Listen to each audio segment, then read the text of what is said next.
Hello, welcome back. I'm going to just step right back into the Bernardo Kastrup interview on monistic idealism, and this time we are jumping to minute 41, 48 about Daniel Dennett and his illusionist,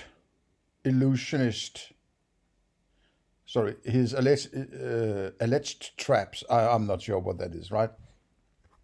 So, but let's take it and see what it says, and maybe I have a few comments on it. The next question is so Daniel Dennett has what he refers to as traps, which are mentioned in his book Consciousness Explained, where he tries to show that we are making these mistakes. And the reason for this is that the reason we're realists about consciousness in the first place is because we're falling into these traps. And if you know what these traps are already, you can just go ahead and answer. But if you want an example, Kyle has a good example of a trap. Maybe for the audience, and it gives me more substance as well. Sure, good idea. Yeah, you're right. Go ahead, Kyle.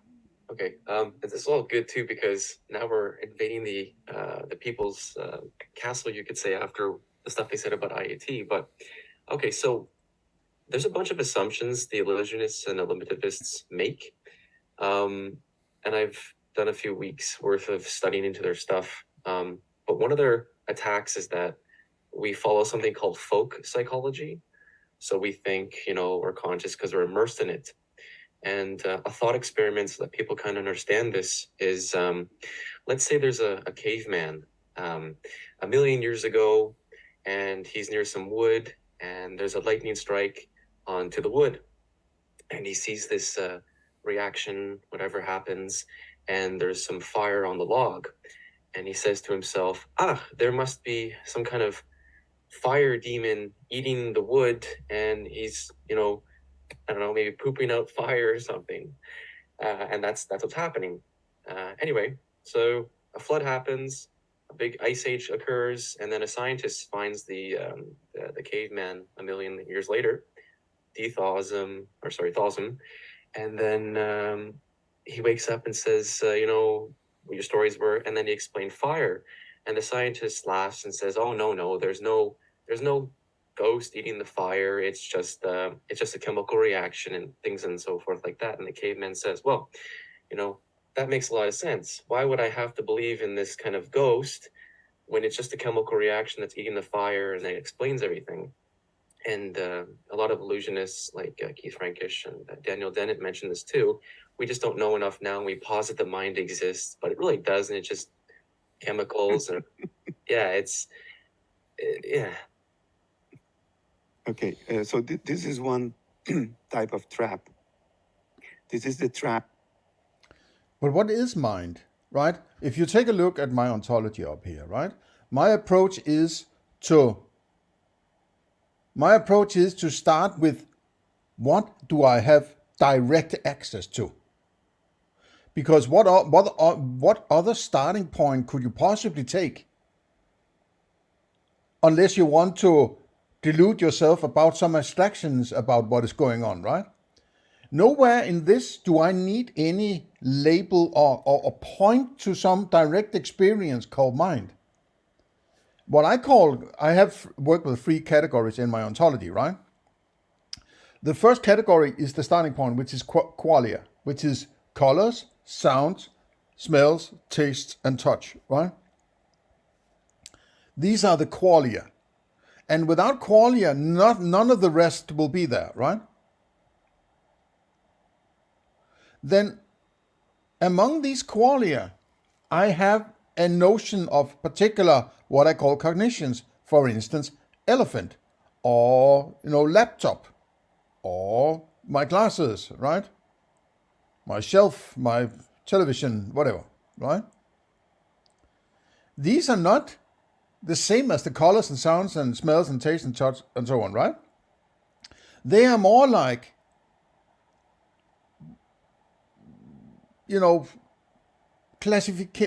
automatic classifications that are somehow arrived at without me sort of deciding whether or not I should arrive at them, right?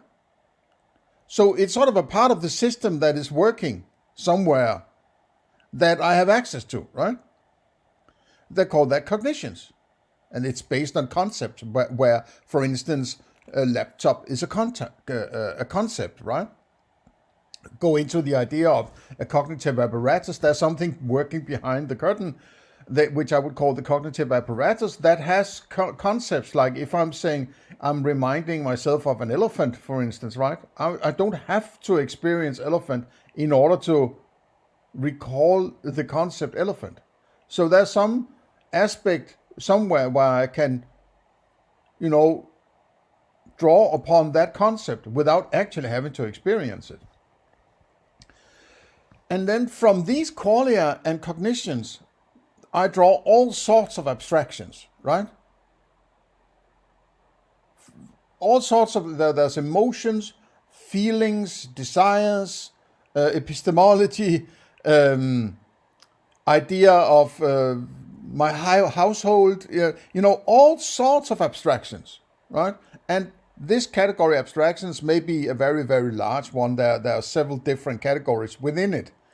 But the point of this presentation here, or that diagram up here, is that none of these abstractions would be there unless there were cognitions or qualia. In a few occasions, I think it's possible to have music without having cognitions.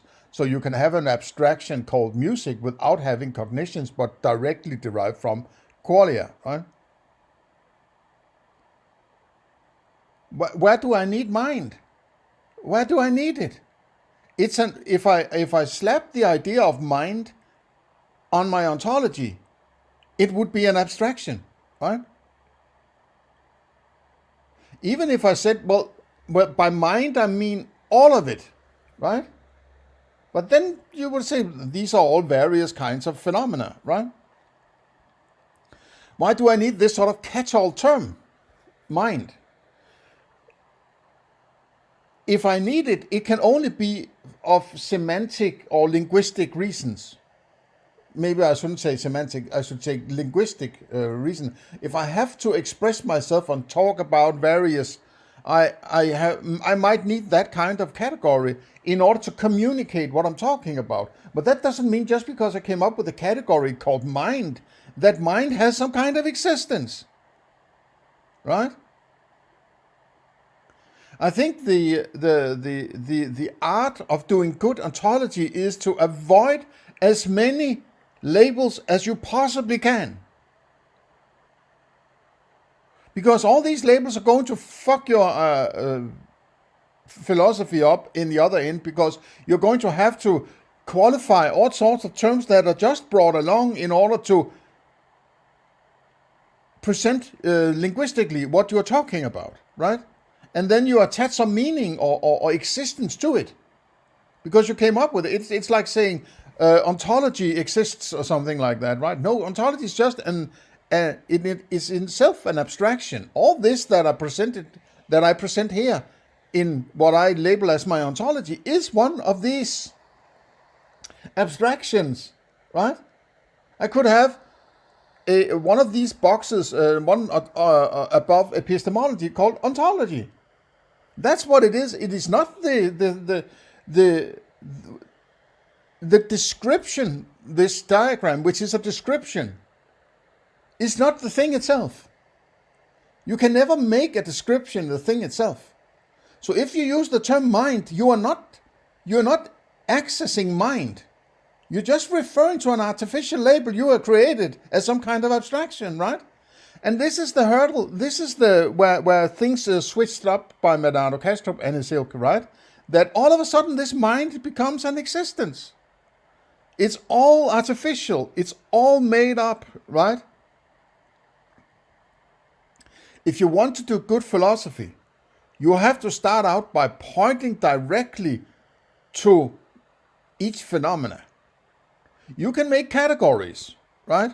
Like I do, like abstractions, but this is not a fully fleshed out philosophy as such. This is kind of a diagram overview of it, right? Therefore, I'm using these particular A, B, and C in order to say, yes, there are particular kinds of phenomena within that category A, for instance, qualia, right? And I could flesh that out by saying color, sound, smell, taste, and touch, right? And cognitions, well, there are many cognitions. There are, elephants, bicycles, lions, grandmother, whatever. You can keep going, right? And some of them may be artificial categories, and that's an abstract category, right? Which is, if you're lumping particular cognitions into a category, right? Like mammal. Mammal is not a cognition. Mammal is an abstraction. It's an abstract category to point to particular aspects of various different cognitions who has some similarities, right? Like mammals has particular similarities, but they're not the same cognitions within the category, right? So the category is, if you took somebody from the African savannah who's never heard of any, biology or, botany or whatever, and said, go find a mammal, right? It's like, what? No. If they draw an elephant, right? They go say, I can find an elephant, right? But if you draw mammal, what would you draw, right? You can actually, that might actually, just come to think of it, that might actually be a good idea to figure out whether or not you're actually dealing with a cognition or you're dealing with an abstract category, right? If you draw a mammal, can you draw a mammal? You can draw an elephant. I can.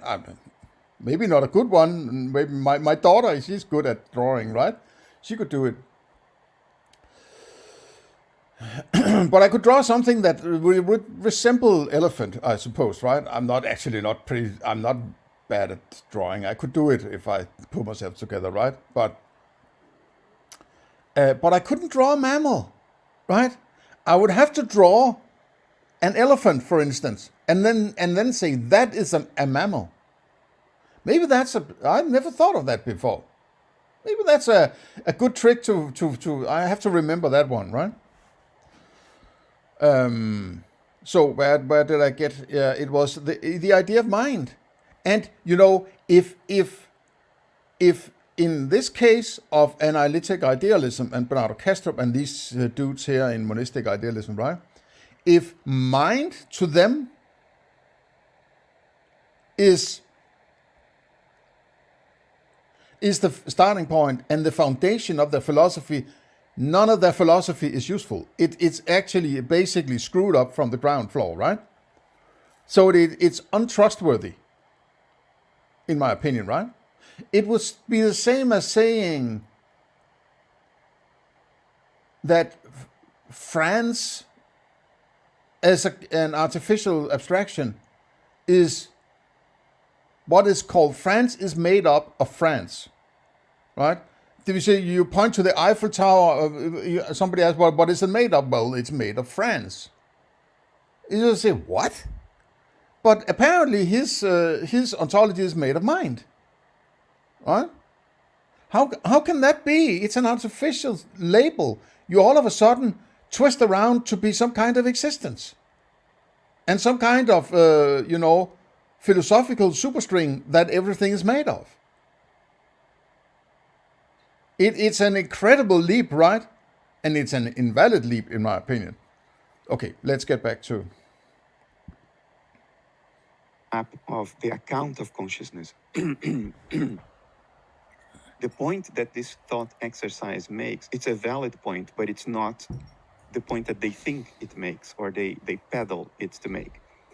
The point it makes is that our account of experience may be wrong. Not that experience doesn't exist. The caveman also experienced the fire. He had a wrong account of that experience. But the wrong account doesn't make the experience inexistent. He experienced the fire, even though he had the wrong account of it, you see? So to argue that our account of our experiences are probably wrong does not imply that our experiences do not exist. And that's the law. And again, this our experiences. I know it's again as a sort of linguistic, it's a way of expressing yourself. He's not only talking about himself. He has an axiom that says that there are other individuals out there which are represented in his so-called mind, that he expects to have the same common experience he himself has. So that is embedded in the way it's expressed. But I'll just be careful about this our, right? We and our and us is one of the most dangerous words you can possibly use, right? Be careful whenever somebody says we, right? Logical fallacy. You defeated the account of experience and you're trying to sell it as if you had refuted experience itself. Yeah, I understand that. I'm not sure if this is a straw man representation of Dennett and his illusionist, right? It sounds like, a magical show, Daniel Dennett and his illusionists, right? And Keith Frankish comes in, right? But but it's what I'm saying. If you're saying, well, France doesn't exist, it's just artificial, and therefore the Eiffel Tower and baguette and, Michelin restaurants don't exist, right? And that's stupid, right? If you use an artificial label, I could call this particular space I'm sitting now, I could call it ugly. Maybe that's a stupid term, but foofy, right? I could call it foofy, right? I'm not good at making up terms, right? But this is foofy. And well, people would say, well, what is that? Well, that is what I'm sitting in now. That is foofy. But what is it? Well, it's the television and the shelf and the table and so on. But you have already described it using other terms or other cognitions. Why do we need this foofy? Well, the same is with mind, right? The same goes for France. It's a linguistic tool. It's not an existence, right? That's why ontology is so incredibly important, because that is where the thing starts. It's the big bang of your philosophy, right? It's where space and time and meaning and language and everything starts. You're describing your own fucking big bang when you're doing ontology, right? And if you say mind is a part of it, your ontology, you have to describe how you get to it. What these people do is to say, well, mind is the starting point. Well, how can it be if you don't experience mind? I don't experience mind, right? I could say I've had experiences or qualia or phenomena that I could all lump into a category called mind. But that doesn't mean all of a sudden mind exists, or mind is a superstring of some kind, right? That is a violation of the use of the terms. You're bringing in a term out of nowhere, and then all of a sudden everything is made of that term. That doesn't work. You can't do that. It's fucking stupid, right?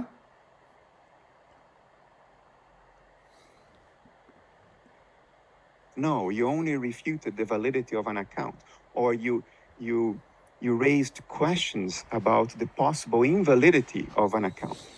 There is another type of trap, which is experience is not what we think it is. That's a valid point, but it also doesn't mean that experience doesn't exist. And an example that Dennett uses is impressionist. It's the throwing out the baby with the bathwater kind of thing, right? It's like, if I say that, if people say, well, what did I call I forget what I called this, foofy, right? If people say, well, then foofy is just the word you came up with. So therefore, your laptop and your glasses and your table and your kitchen and your television doesn't exist. I would say, no, hang on. Don't throw the baby out of the bath. Just because I came up with a weird term doesn't mean that what I tried to describe with a weird term doesn't exist. And I would, of course, agree with that, right?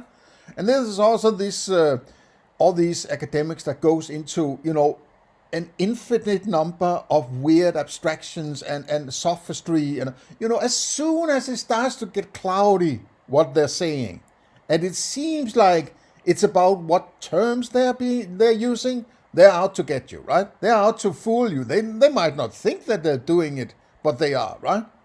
They just know. They just don't know what they're doing, right? The philosophy of yours have to be based on a one-to-one description of your phenomena, right? This diagram I made here is not a complete overview of it's an overview, but it's not a complete description of my philosophy. It is in order to get a grasp of how I'm thinking, right? So I'm not describing the 5 qualia, for instance, right? I'm not describing all cognitions or coming up with all sorts of categories of cognitions. It's a huge area in itself, and abstractions is even larger, right? So as we go down this road of A, B, C, it compounds into complexity, right? But the complexity is confined within something that I experience, right? If I don't experience it, it cannot be a part of my ontology, right? So if I have to bring it in at some time, I have to bring it in using other terms that appealing to my ontology, in my opinion, right? But this also is my takeaway of my presentation here is that you have to do it yourself. You can't just listen to somebody who says, hey, I have an ontology, you should use it. You have to do it yourself. It's as good as given that there's a problem, there's something wrong with other people's ontology, and even mine. I mean, to you it might be wrong, right? Even if it's correct or functioning to me, it might not be functioning for you, right? So you have to have your own ontology. God damn it, right? I mean, all I beg of you is to do this yourself. I'm just presenting mine to first of all, tell people that you can do it by yourself, and I would strongly urge you to do so, right? And that it's a kind of further down the road as you get to morality and ethics and morality and so on. It would be about checking up with people you potentially want to interact with, what kind of philosophy they have, what is your ontology, what is your knowledge, what is your moral principle, and so on. And if it doesn't align with how you think, maybe you shouldn't engage, right? But if everybody is told to have one particular ontology because some dude over there tells you to, otherwise you can be, kicked to the curb, that's not how it's supposed to be. There can be as many ontologies as there are human beings. In fact, I would encourage that. I don't think it would end up being so. There would be groupings of people with similar ontologies, right? And, it's also this kind of free market in philosophy is an approach that no philosopher apparently has ever converged towards. To me, it has always felt like philosophers are those who sort of stepping down from their ivory tower and saying, I have come up with a final solution, right? Pun not intended, but right? It's not this God throne. It's not this authority of thinking. No. If the Enlightenment should tell you anything, like Immanuel Kant and David Hume and so on, it is, you should think fucking for yourself, man, right? Listen to people, be inspired, but don't just eat anything they say raw, right? And these guys in monistic idealism, obviously they're Christians, right? So they want somebody who can connect the dots no matter how stupid the sophistry is, because they're living in sophistry on a daily basis. So they're used to this shit, right? It's how they work. So, I mean, they just want sophistry that fits their bill. They're agenda driven, right? So. Painting. In impressionist painting, when you want to paint a crowd of people in the distance, you paint little colorful dots. You're not painting people at all. There is hardly any recognizable anatomy. It's just very strategically placed tiny dots of painting. And when you look at it from a distance, you think you see a crowd of people. And then it says, you see there is no crowd of people there. You just think you saw a crowd of people. Ego consciousness doesn't necessarily exist. Well, that's another non sequitur, another logical fallacy. What he's showing here is that experience is not necessarily what we think it is. In other words, the way we would describe our own experiences depart from the experience itself. We are not always experiencing what we think we are experiencing. Like mind, for instance, right? You're not experiencing mind, right? Now, ontology is another way of a fancy way of saying what there is. What there is not what can I come up with, right? It's not what can I imagine. It is what there is, so it's kind of a description of what goes on the dashboard, so to say, right? It's a description of all the dials. And if there's some dials that are dependent on some other dials and so on, to stay with his analogy of the dashboard, right? You're describing the dashboard. That's ontology. What there is a description of the phenomena, right? What else could it possibly be? Otherwise, you're going into bringing shit in you want to be there, right? These abstractions that you have already been accustomed to based on some proto-ontology that you have been working from all your life, possibly. Though it might have changed through the years. But that you're bringing in, you are starting an ontology, but using a prior ontology in order to get started with a new ontology. No. You have to wipe the board clean. A fresh impression of what is going on, right? And starting with some kind of reduction to get to a reduction base within the ontology. What is the starting point within my phenomena, right? You could say they're all just phenomena and describe each of them, right? But I would say you can't have cognitions without qualia, right? If I don't have any colors, sounds, smells, taste, or touch, I don't have any elephants, right? Even if I can imagine elephant, but because the reason I can imagine elephant is because I have done so before. And I have a recollection of the idea of elephant. That doesn't mean that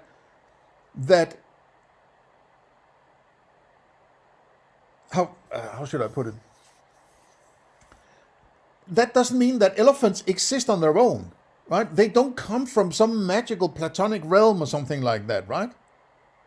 They're part of the system already working, but I can't describe the system using prior understanding of what is going on. I have to start with what there is and then try to describe everything from that. That's the right approach. Otherwise, you're bringing in old shit to describe new shit, right? I would say you have to start with the new shit to describe whatever is going on, right? And don't bring in more than you need. Don't bring in mind or consciousness or whatever unless you need it, right? And be sure to describe it in a way that follows from what you have prior understood, right? Because it has to be connected, in my opinion. You can't have cognitions living on their own, right? They're dependent of qualia. And all these abstractions I'm pointing But to... that, of course, doesn't... Stop it. They are based on cognitions and in some rare occasion maybe directly on qualia, right? Like music. So there's some dependency. This gives a reason, you could say, for why it's there. What follows from what? I don't see many philosophers doing shit like this, right? It seems like they want it to be as confused as they can, so they can bring in whatever they want when they need it, without clarification, right? That's what I'm suspect of, or suspicious of, I should say, right? Doesn't deny that we are experiencing something. On the contrary, it presupposes it. Because to say that what we think we are experiencing is not what we are experiencing means that our experiences are illusions. But it requires the illusion to be there. We need to experience the illusion of seeing a crowd in order for the whole trap to exist and for us to be able to talk about the trap. if we don't experience the crowd to begin with, if we don't experience the illusion to begin with, then there's nothing to talk about. And again, it's the same kind of logical fallacy as in the first category. In the first category, we are construing doubts about our account of experience to be a doubt about the existence of experience. These are two different things. The existence of the experience and the account of it are different things. To refute one is not to refute the other. And a very similar thing happens here. If our description of the experience is wrong, that doesn't mean that the experience itself didn't exist. It only means that it was an illusion. But an illusion, too, is an experience. We have to have the experience of the illusion. Again, as I say, all these attempts at arguing things in and out of your philosophy using sort of conceptual loops of very sort of using semantics, and it's like, no, then go back to the drawing board, go back to the start. What is their starting point? Figure out what is their ontology. If they don't have an ontology, just check out all the philosophers you're listening to, right? Just check them out. Do they have an ontology? Do they have a presentation of how their ontology works? No? Then you can't trust them, right? You can't trust whatever they say further about philosophies that are further down the road from ontology, right? If they're talking about knowledge, or they're talking about objectivity, or ethics, or anything like that. Even their description of their ontology cannot possibly be used if it's not clarified how they approach it, right? And how they approach how they use the words they're using to express that ontology. And if there's no interconnectiveness or interdependencies between the various aspects in the ontology, that's also something wrong. I would say they have to be dependent on some, because the ontology is not what is going on.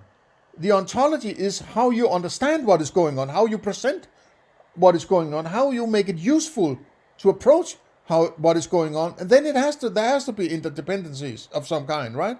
Because that's how, to me at least, that's how I function. I expect this to be the case, therefore I draw this abstraction called physics or science or whatever, right?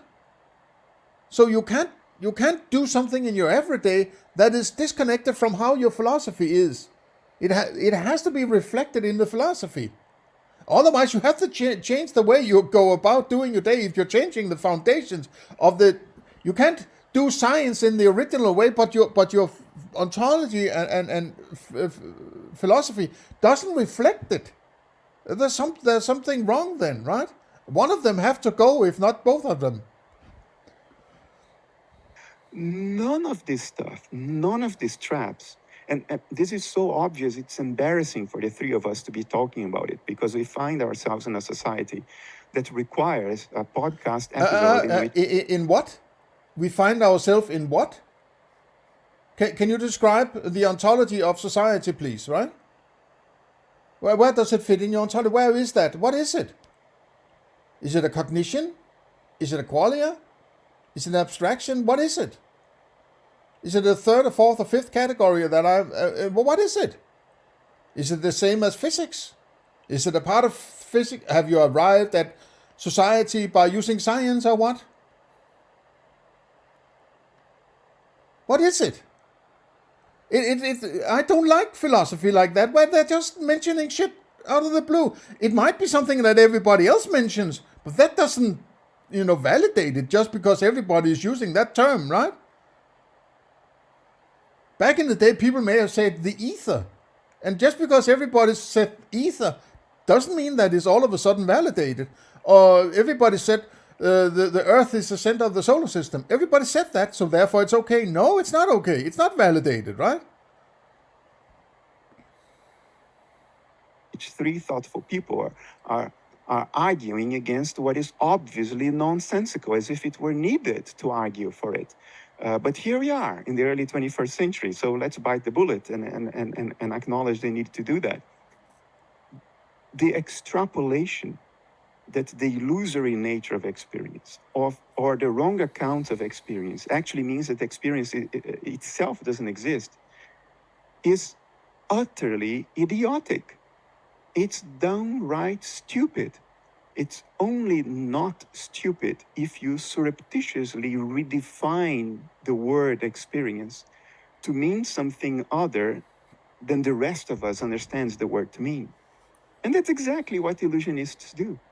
They go through some tortuous conceptual acrobatics to redefine the word, construct a straw man, and then burn it and say, look, we proved that experience doesn't exist. No, you proved that your idiosyncratic, arbitrary redefinition of the word experience doesn't exist. But you didn't prove anything about what the rest of us understands experience to mean.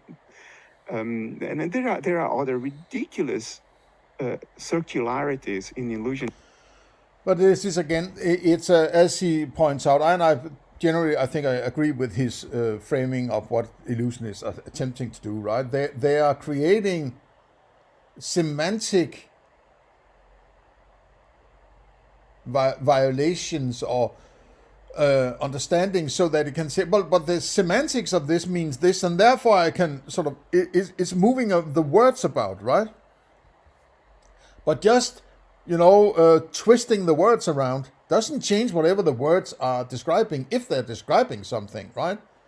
So they are attempting to say, yeah, you're just gotten used to describe something that isn't there, and because you're describing something that isn't there, it isn't there. But it's a misunderstanding of the metaphysics they are actually working from, which is not realizing the paradox built into their understanding. If they're talking about something outside their mind, so to say, to use the term mind, the confinement of their phenomena, how do they get to that? Right? It's like this taking the map out of the territory, or the territory out of the map, right? Taking the territory out of the map, or taking the map out of the territory, and then expecting to get the territory out of the map, right? You have your experience, and then you say, that's an outside world. How does that become my experience? That's what these people who suffer from the physicalist understanding, they think of it. It is dysfunctional, right? Of course it is. You can't have an experience, you all of a sudden switch to be an outside, that then becomes the experience you just put outside, right? No wonder they're running their head against the wall, because they're violating the understanding of what it means for things to be in and out, inside and outside, that particular mental dichotomy that you're working from, right? Of metaphysical dichotomy. That's the foundational problem that I referred to in my recent video on earlier in this series, where I discussed the hard problem of consciousness. And by the way, thank you for all the likes and the comments and so on. It has moved the video well above 1,000 views, which is sort of viral in my neck of the woods, right? So thank you for that. At least I get a few new subs, and welcome to you all. I hope you stay, and let me have your comments and let me know how you think, right? Or what you think, how you think, and if you think there's something here that's useful, or something that is erroneous or fallacious and stupid, let me know, right? So let's finish this one off. Since I'm already down a rant here, let me just... Yeah, go ahead, Kyle. I just wanted to say before you. Okay, this is let's keep this going. Keith Frankish and Daniel Dennett, they are two what's it called? Two pieces of the same cloth or something. It's like about that. Keith Frankish, and people had mentioned that. They said, "Well, isn't an illusion the experience of something?" He says, yeah, I'm not really saying consciousness doesn't exist. So we're like, okay. But he's like, it's not what it seems to be. But then you can just say what Strawson says, the seem is an experience. Yeah, well, it is. It's there, but it's not there. I'm like, I don't know where you're going, man. Don't. It's tortuous conceptual acrobatics. And that's what you have to do when there's an obvious flaw in your line of thinking and you don't want to admit it. You have to go down these roads of hand waving. So let's take Keith Frankish in my rant here. What you mention is the most obvious flaw in his argument. He says, we don't experience, we just seem to experience. Well, wait a moment, the seeming is already an experience. So what you're denying is your redefinition of the word experience, not experience as the rest of us understands, because seeming to experience is in itself already an instance of that which you're trying to deny. And that's just stupid. Yeah, but it might not be on the same category, right? If it's, it might be a phenomena within your so-called ontology, but it doesn't necessarily have to be the same category. Maybe there's a category switch that is sort of unnoticed somewhere, right? That's why it's so important that you press any philosopher for an ontology, right? What is your starting point? What is your reduction base? How did you do the reduction, right? And I'm planning on doing a rather complete description of my fundamental philosophy, presenting my ideas for how you go about doing it. Basically, it's also a metaphilosophy. It's about the philosophy of how you actually allow yourself to do philosophy. What do you need? What do I need to do? How would I do it? Why would I do it? Maybe even, right? Why am I philosophizing? What is the end goal? What is the success criterion, and so on, right? These kinds of thoughts about philosophy, metaphilosophy, as I would call it, right, is probably the best starting point. You don't just jump into it and start philosophizing. Maybe you should make some statements about, well, what are you actually attempting to do here, right? Are you going to go all the way to a moral principle, the perfect principle, as I call it, right? Or are you just, going to, knock yourself out in qualia or what, right? Are you just going to attempt to refute the hard problem, or, that's what it seems to a lot of times to me, that people presenting philosophies, they have an agenda that is not really disclosed, but then they're pounding on particular aspects in order to either get them into the fray or get rid of them, right?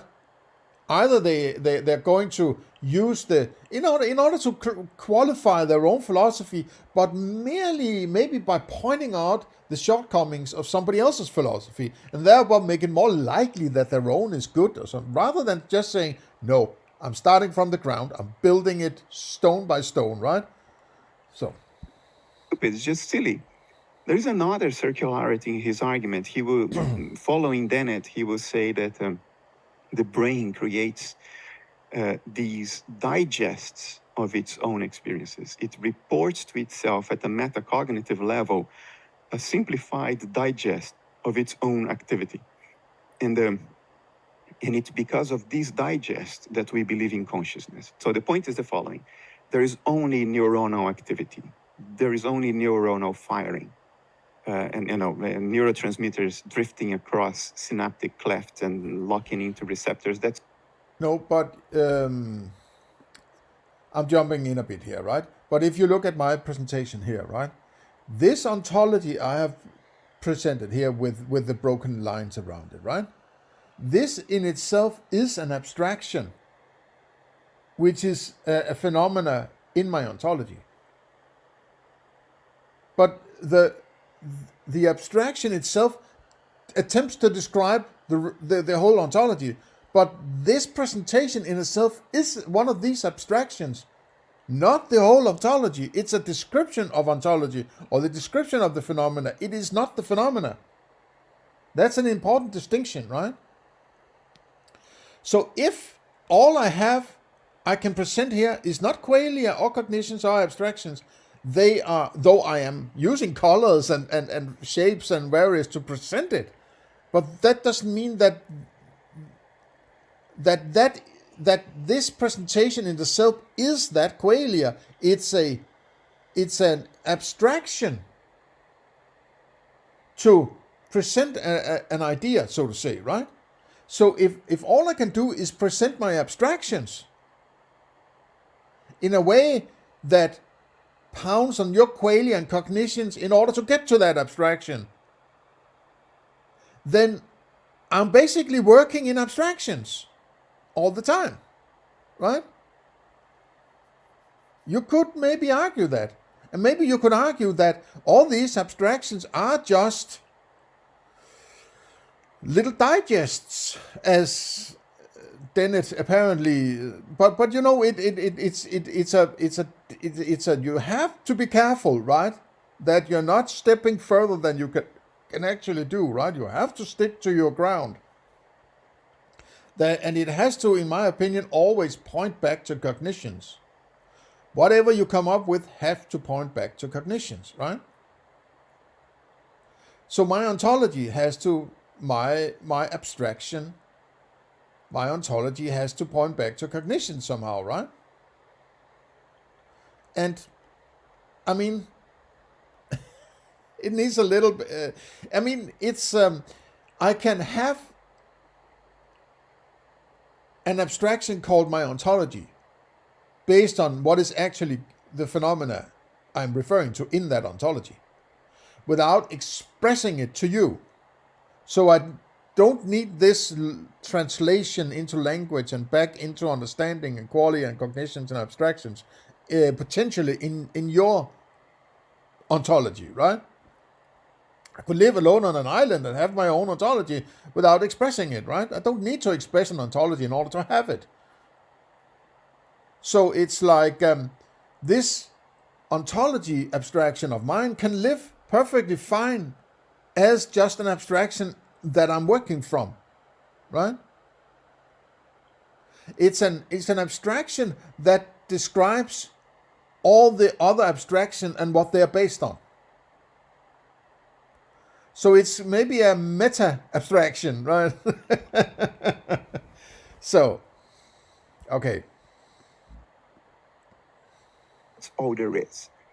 When we experience colors and flavors, why do the colors and flavors not look like neuronal firings and neurotransmitter molecules drifting across the synaptic cleft? Well, it's because when the brain reports its own activity to itself, it doesn't report on that activity as it really is. It creates a sort of summarized digest of it. And that digest is what we call the colors and the flavors. And the colors and the flavors don't look like the neuronal activity because they are the digest. They are the summary that the brain creates of its own activity as opposed to that activity itself. That's the argument. And it sounds, in the first half a second, it sounds reasonable. But it's entirely self-defeating and downright idiotic because, look, if you think about it for more than 2 seconds, you realize the following. If there is only brain activity and neuronal firings, what can constitute this digest that the brain creates? Well, it can only be constituted of neuronal firings and neurotransmitter molecules because X hypothesis, per hypothesis, there is nothing else. So the digest the brain constructs is itself constituted of neuronal firings. So why doesn't that digest look like neuronal firings? But neuronal firings are abstractions based on cognitions and qualia, right? Your abstraction cannot be before your qualia. Because they always comes in class C, right? It always starts with the qualia. You can't switch these categories around all of a sudden just because you came up with the idea of it, right? You can't say, okay, I have an abstraction. Now I have a qualia of that abstraction that gives me new cognitions and a new abstraction. And then I have the qualia of that abstraction, and then you keep going in this, turtles fashion, right? It's these philosophers, academic philosophers, they get lost in their own abstractions and ideas and imaginations, right? They get lost in it. And then it becomes sophistry rather than good philosophy, right? Oh, because there is a meta-digest then, a meta-summary, right? Well, but the meta-summary too can only be constituted of neuronal firings because by hypothesis, that's all there is. So you're immediately into infinite regress. And the problem here, why does such crowning absurdity come across as reasonable in the first half a second. That's important, because the moment I said it without elaborating on it, it probably sounded reasonable to the audience. Consciousness doesn't feel like brain activity because it's a digest of the thing. And a digest of the thing doesn't look like the But brain activity is an abstraction, right?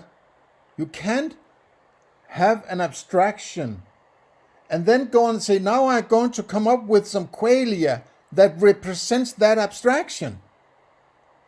Because that abstraction arrived because of some qualia and some cognitions, right? So they can't say, okay, now I'm going to study this abstraction called neuronal firings, right? You can't do that. It's an invalid. You can't have qualia of an abstraction. You can only have an abstraction based on qualia. thing, yes, but the digest has to be made of the thing. So why doesn't the digest look like the thing? Why did it sound reasonable before we took the next step?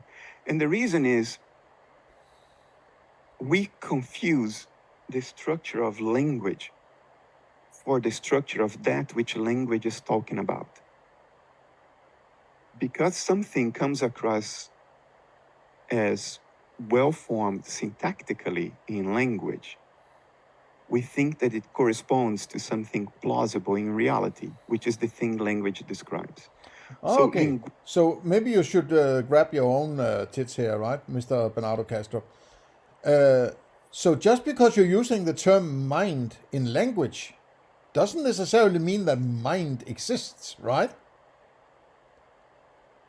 Because as far as I've heard, you have presented in your so-called PhD thesis defense that mind is just something you cherry-picked. You didn't use the term cherry-pick, but that's what I call it, right? You have a so-called principle, which is undisclosed how you came about to that principle, that you can just pick and choose something as the starting point of your ontology, and you apparently chose the term mind without further clarification. How do you do that, mate? Right?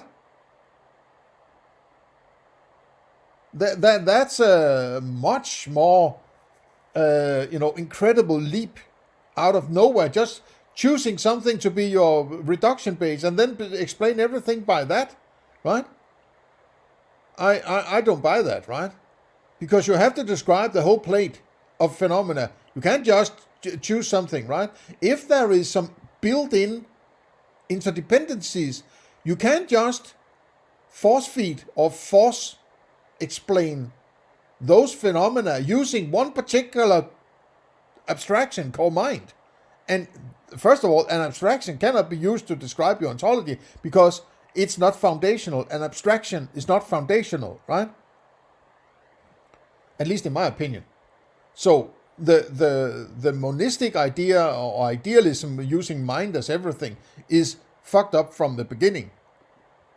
Linguistically, to say that consciousness doesn't feel like neurons because consciousness is a digest produced by the brain of its own activity, and the digest doesn't need to look like the thing it summarizes, this has a proper linguistic structure. I'm using different words, neuronal activity and digest. These are different words. And that difference in words accounts, we think, for the difference in reality. The problem is that it doesn't, because the second word, digest, is referring to something that can only be neuronal activity as well. The difference is only in the language we use, the words we choose. We chose different words to express a difference, and that comes across as reasonable because of the difference in words. But the thing that is being referred to by the words logically must perforce be the same thing, and therefore you didn't account for the experience, for the difference at all. You did not account for the difference between how experience feels and how brain activity objectively is. I don't know. It's hard to understand without the other part in this discussion here, the Dennett's and the Keith Frankiches, right? Now, I don't have much of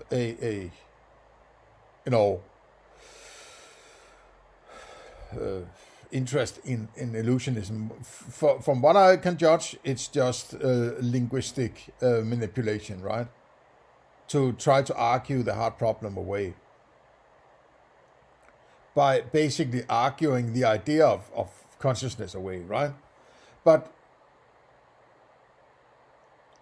this might as well just be a straw man, right? I can't judge that, right? And to be frankish, I don't really care, right? Frankish, my dear, I don't give a damn, right? It just seems like you accounted for it because of a linguistic artifact. In other words, this is all linguistic smoke and mirrors. It's just as stupid and idiotic as it seems to be once you think about it for more than half a second. It's all just smoke and mirrors. It's a desperate attempt of people who are committed to a certain view to not part with that view. No, but that's the trick he does then with the term mind. Mind is just describing supposedly everything. So you don't have a foot to stand on to argue against it, because he's basically enveloped his thinking in everything. So you don't have a place to stand and argue against it, because then you will say, well, aha, you're just using mind to refute mind. Therefore, mind exists and I'm right because I'm Kastrup, right? That's very, very dangerous. If you don't have any good, solid, your opponent is sort of eradicating your ability to argue against it because it envelops everything in a term, right? That's dangerous thinking, in my opinion, because nobody is allowed to have different thinking, because they are shanghaied by one term to rule them all, right? Despite logic and evidence. Well, it's funny. I remember someone said in a chat with Keith. Okay, let's keep the next bit about Keith Frankit's on feel and function. And there's more illusionism until we get to somebody called Galen Strawson. So this is enough for this one, and it's closing in on the 1 hour mark. So have a nice day. See you in the next one.